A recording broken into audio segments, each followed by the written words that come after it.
Good morning, Brew Daily Show. I'm Neil Fryman. And I'm Toby Howell. Today, sales of the Bible are skyrocketing this year. Why is everyone curling up with 2 Corinthians? Then TikTok Shop had a Black Friday to remember. Is it actually a threat to dethrone Amazon? It's Tuesday, December 3rd. Let's ride.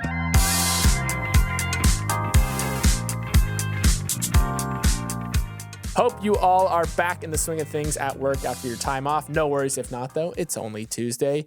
If you feel like you forgot how to use a mouse, though, luckily for you, we have a work-life themed episode coming up soon that we need your help for. Your favorite super sub, Kyle, and the co-host of his podcast, Kayla, are hopping on MBD to talk about the hottest workplace trends they've identified on their show, per my last email. One segment their listeners love is called Am I the A-Hole, where people submit workplace questions for them to break down. If you've ever left a meeting and thought to yourself, did he just say that? Or maybe you've had a tense one-on-one with your boss that made a promotion feel even further away, those are perfect fodder for the Am I an A-Hole segment. So our request to you, email morningbrewdaily@morningbrew.com with your workplace horror stories or questions, and the Per My Last Email crew, along with us, is going to help you make sense of them. Drop us some tea at morningbrewdaily@morningbrew.com, and we'll anonymously help you work through your workplace conundrums and questions. That's morningbrewdaily@morningbrew.com.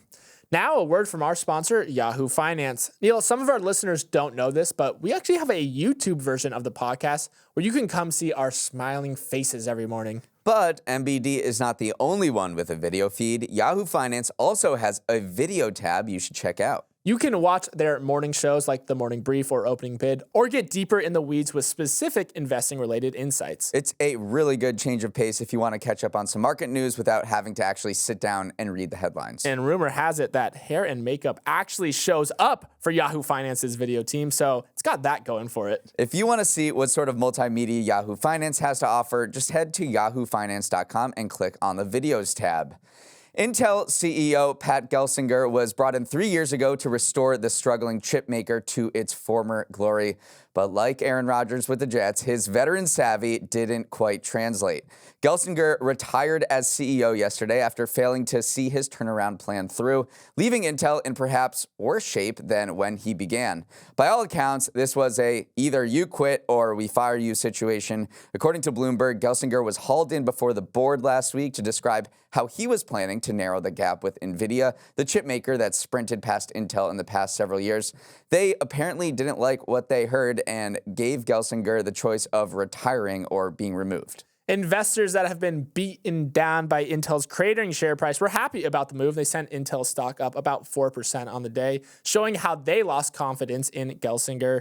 Still, the company has lost about half of its value this year, and it's lost all of its reputation as America's chip-making champion on the world stage. So, Neil, what went so wrong here, and was it entirely on Gelsinger? Look, he definitely inherited a company that was already feeling a bit creaky, way behind the 8 ball, and that was due to decisions made by his predecessors that proved disastrous in hindsight. In one of those moves back in 2005, Intel turned down an opportunity to make the processor for the iPhone. So Intel was a PC chip-making giant. They dominated the market for PC computer processors, and they had this opportunity to make the processor for the iPhone, and they turned it down thinking that mobile phones just wouldn't be a big market, and now they are cut off from that market, and obviously it is massive now. So that was one mistake. And the other mistake, also in 2005, the CEO at the time was thinking about buying NVIDIA for about $20 billion.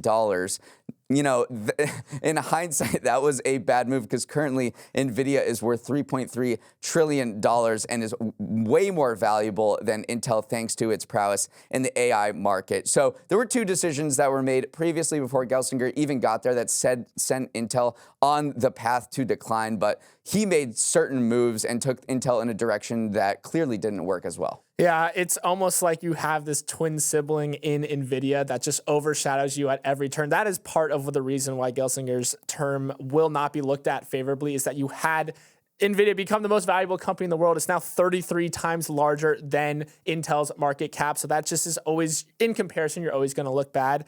One thing that Gelsinger did try to do is make this very expensive bid, this very, incredibly risky transition of the company's business model. They wanted to be on the level of chip making giants like TSMC and actually fabricate the physical chips themselves.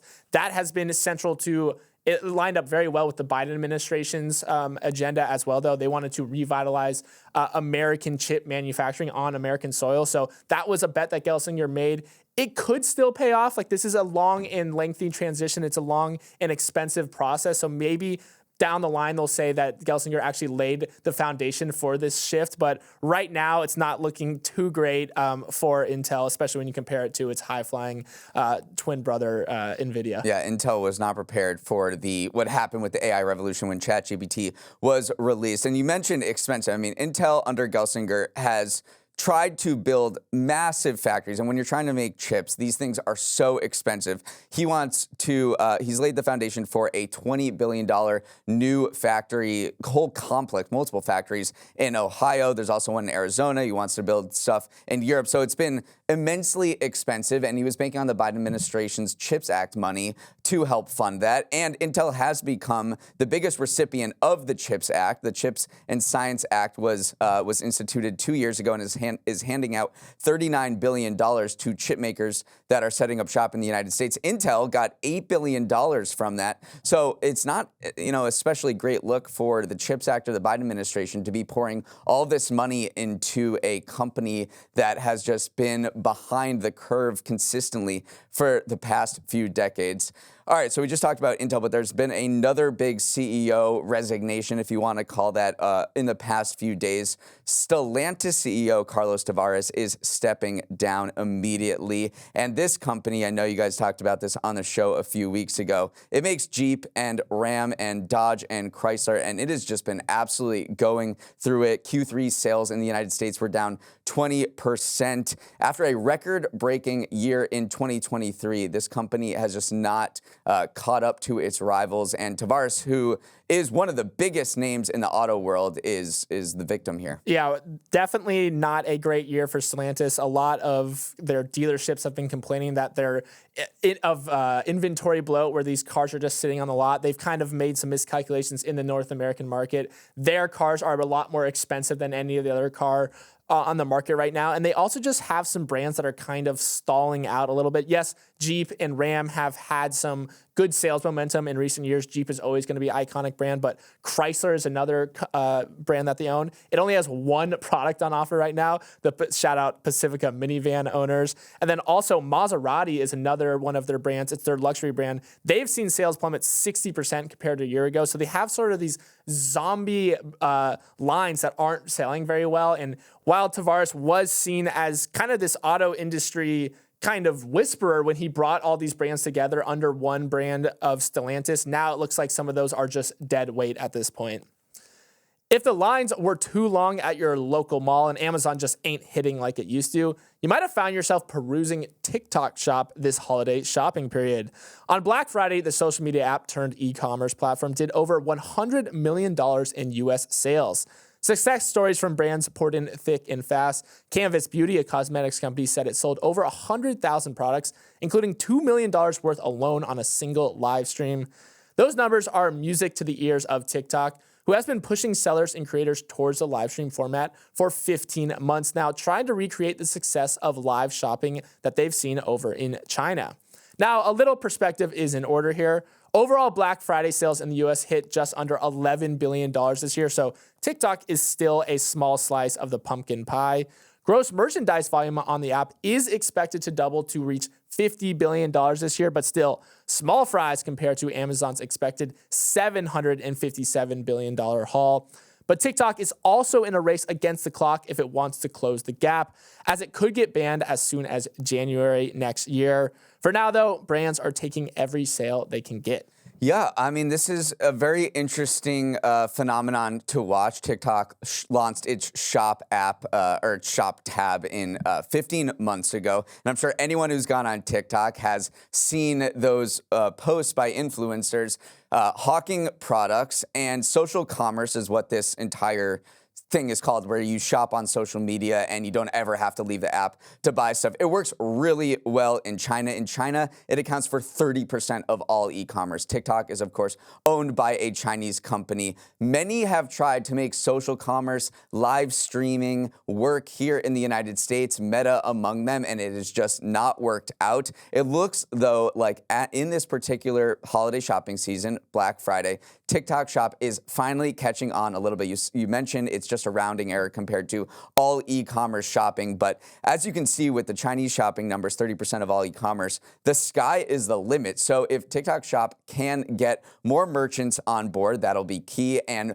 people getting accustomed to buying stuff while they're scrolling on TikTok. I mean, the potential here is enormous. Right. Let's talk about that potential. Douyin, the sister app of TikTok over in China, made over $200 billion during live stream. So clearly the market is there if you can get the format to catch on. And it does look like the one way to imagine TikTok is Gen Z version of QVC, QVC was that program where people just come on and explain products. You could buy them directly by calling a number on your TV screen. Now it's even quicker. You can just press a button within an app. So technically the groundwork is laid there. It has run into some issues though, because part of the reason people don't like it is it's almost an enshittification of the app. Instead of just scrolling through videos that were served up to you by the algorithm, now every fourth video, every fifth video is a undercover ad, if you will, these creators hawking a product that maybe you want, maybe you don't want. So it has been a little bit of a curve to get the audience on board with it. But if you can kind of normalize it, yes, obviously the sky is the limit here. Yeah, and if you're Amazon.com, you have to essentially pay people, or you pay a toll to get people to come to your website. Meanwhile, TikTok has 170 million users that it is force-feeding content to you and force-feeding shopping to you. So if you're a brand, there's a lot to like about TikTok Shop. One challenge is these products are kind of cheap, and they come at extreme discounts. So if you're a brand that wants to show off quality and craftsmanship, the idea that you would put it on TikTok Shop alongside other brands that are very cheap and could break easily and might be scammy is certainly something that's holding them back. That being said, though, brands like Puma, L'Oreal, Nike, and Crocs are selling on there. So clearly they are attracting in those bluer chip, those bigger names. We'll see if it just is a rising tide that becomes a major channel for a lot of these brands, or if it's just something that happens over in China but can't quite catch a foothold in the US. There's no vaping allowed in the Supreme Court building, but vaping was a topic du jour at the highest court in the land yesterday. The justices heard oral arguments in a high-profile case that pits the FDA against two flavored e-cigarette companies whose applications it rejected. At stake is not only whether these products can legally hit the shelves, but also the FDA's broader mandate to regulate tobacco products. So what's going on here? The two e-cig companies, Triton Distribution and Vapestasia, are accusing the FDA of shifting the goalposts in terms of what scientific backing is needed to submit their products for approval. The companies say the FDA abruptly required them to include long-term studies that show their flavored products would help people stop smoking when compared to tobacco varieties. But since these products haven't been on the market for a long time, there's no way they could provide long-term studies. The companies say this amounts to a blanket ban on flavored vapes. It's true the FDA has been no friend to the flavored vape industry. It's rejected applications for more than 1 million flavored vape products while approving just 34 that have tobacco and menthol flavors. This case could determine whether this multi-billion-dollar industry is brought into the mainstream or is kept in a murky regulatory area. Toby, there are a lot of competing theories here about the role of vapes vis-a-vis smoking. Yeah, I think one of the issues that the FDA really has with these flavored vaping products is that they don't want them to appeal to kids. That is something that they think that they've made very clear, because the flavors of these vapes, I just have to read some of them out loud. Pink Lemonade, Rainbow Road, Jimmy the Juice Man, Peachy Strawberry, Suicide Bunny, Mother's Milk, and Cookies. So these are products that the FDA is looking at and saying, maybe there's an audience for them in the adult category, but I think if you are looking to attract people with a name like Rainbow Road, you're probably targeting kids, and that is something the FDA really doesn't like. So they have repeatedly declined to approve these flavored vapes because they don't want to encourage young people to use tobacco products, to use vaping products like that. But the companies are like, hey, FDA, you have got it wrong. These flavored vapes are just out there to help people stop smoking and stop moving the goalposts on us. Just, we will abide by your rules as long as you make them clear to us. But then the FDA can come back and say, hey, vapes are still a pretty new product. It takes time to draw up regulations around them. So you can see why everyone is very contentious about this and why it's made it all the way to the Supreme Court at this point. And meanwhile, vaping has been on a dramatic decline. Back in 2018, when Juul was the hot thing, 1 in 5 high school students said that they had used an e-cigarette in the last month. But recently, there's new data that shows that vaping is now at its lowest levels in a decade, and both sides are pointing to that data to support their arguments. The FDA is saying, yeah, our crackdown is working. Like, we stopped these from hitting the market, and now people are doing it less. Meanwhile, the e-cigarette companies are saying, look, this is not a problem. People are using it to get away from smoking tobacco, smoking cigarettes, and they're not being addicted. So they are both using that pretty astonishing decline in vaping usage to advance their arguments before the Supreme Court. Up next, it's Tuesday, which means it's time for Toby's Trends. If you are looking for answers, some people open up Google, some people look to ChatGPT, but increasingly, people are turning to one of the oldest sources of truth in the world, the Bible. And it's the suddenly booming Bible industry that I want to talk about on today's edition of Toby's Trends. Bible sales are up 22% this year, according to the book tracker Circana, bucking a trend in the wider book industry where sales are up just 1% over the same period. But interestingly enough, demand for Bibles is growing despite religion increasingly taking a backseat in people's lives. Pew found that just over a quarter of adults in the U.S. now consider themselves religiously unaffiliated, up from over 15% in 2007. Despite that, Bible sales have been steadily rising, jumping from 9.7 million in 2019 to reach 14.2 million last year. So there are two ways industry insiders are looking at this trend. First, Jeff Crosby, president of the Evangelical Christian Publishers Association, said, it all stems from a, quote, desire for assurance that we're going to be okay.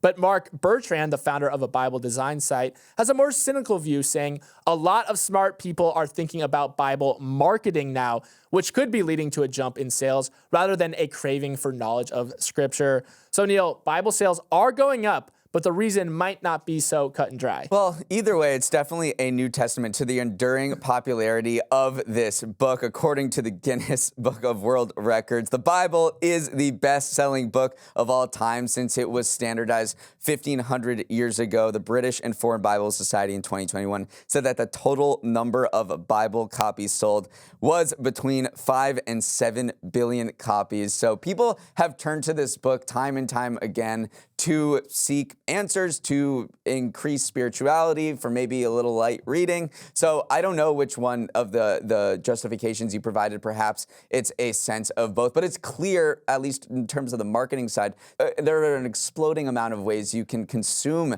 the Bible, whether it's in graphic form or in a leather-bound copy, or they have all these different types of assortments now that people can access it that way. Oh, tons of different Bibles are out there. There's one retailer called Faith and Life. It offers more than 270 different versions of the Bible. They range all the way from a $7.99 pocket-sized New Testament all the way up to that leather-bound book that you described. That's $95. There's audiobooks. There's books bound in goatskin. There's books or Bibles marketed towards teens and early readers. So there's definitely a big marketing boom around Bibles. One aspect of this too that we have to talk about is that there's been this collision of TikTok accounts also promoting Bibles. It's almost a cousin to Book Talk, which we've talked about a lot, where romantasy books have popped off, a little different in terms of content, but a similar mechanism just with different subject matter. Plus, I think the customization aspect of the modern Bible industry appeals to people. You can see why, I mean, we've talked about Stanley Cup crazes where people want to collect things and adorn them with different things. Similar things are happening in the Bible industry as well. So I think it's a confluence of a lot of factors with a general undertone that, of course, the Bible is the best-selling book of all time. All right, let's sprint to the finish by running down some final headlines. The saga of Elon Musk's $56 billion pay package at Tesla took another dramatic turn yesterday. A judge in Delaware rejected it, again dealing a fresh blow of uncertainty to the largest compensation plan in corporate America history. Remember, Musk was awarded this ginormous pay package in 2018, provided Tesla hit aggressive share price goals, which it did. But back in January, Judge Kathleen McCormick of Delaware Court of Chancery threw it out, saying that the board was too friendly with Musk and that shareholders were misled when they originally approved it. Tesla was miffed, but said, okay, we'll do another vote to show you that our shareholders do really want this to pay Musk for all the growth we've experienced at the company. So they held a vote over the summer and the pay package passed easily.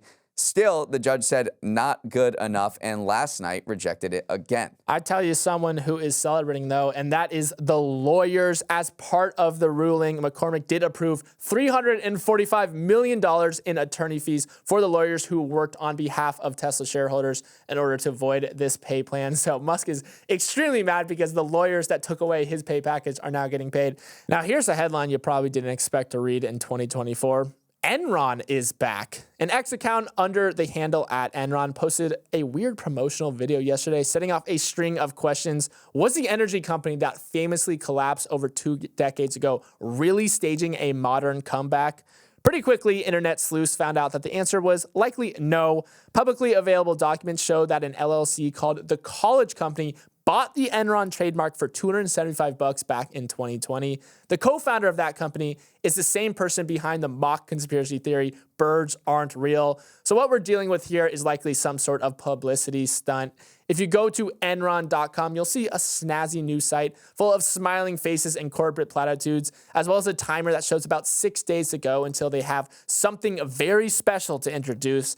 But as of now, that something special looks like merch and possibly a crypto token, Neil. Yeah, we'll see. I mean, the timing was not a coincidence. This was 23 years to the day that Enron filed for bankruptcy after one of the largest accounting frauds in corporate history. Initially, it just speaks to the time we're in. Maybe that's why people are going to the Bible. That initially everyone was like, yeah, this is totally a crypto scam. It turned out to be maybe perhaps more benign than that. We'll have to see what these guys announce 6 days from now. But they are very good at publicity stunts. And if you go to the website, it does say that this is a parody. But there's something enduring about Enron, and people do still like buying their merch. It was funny to me that people are like born too late to be rugged by the original Enron, but born just in time to be rugged by Enron rebranding as a crypto token. So time is a flat circle here. So if anything, people are paying attention.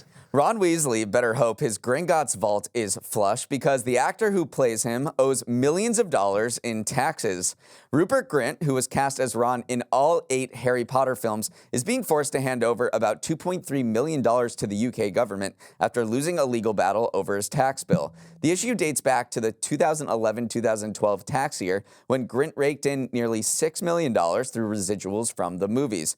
The horcrux of it is Grint, or some wily accountant, marked those payments as capital assets rather than income, and as in America, you pay a lower tax rate in the UK on capital gains, aka investments, than on income. So now His Majesty's Revenue and Customs Agency is going after our favorite ginger wizard. I tell you what, instead of Defense Against the Dark Arts, Hogwarts should have been teaching personal finance. Instead of potion making, Snape should have taught bookkeeping. Accio Horcrux, more like Accio, a few bucks. But honestly, I feel bad for the guy. Here you are facing a multi-million-dollar tax bill, and all people can do is make Harry Potter jokes. So I am sorry, Ron, of all the Harry Potters for this to happen to. Of course, it was going to be Ron Weasley. Well, it's December, which means we have our first Word of the Year awardee. And according to Oxford Press, 2024 was defined by brain rot. If you don't know what brain rot is, congrats for not having it. It's a catch-all term for the type of internet content your younger cousin likely quoted at Thanksgiving dinner this year.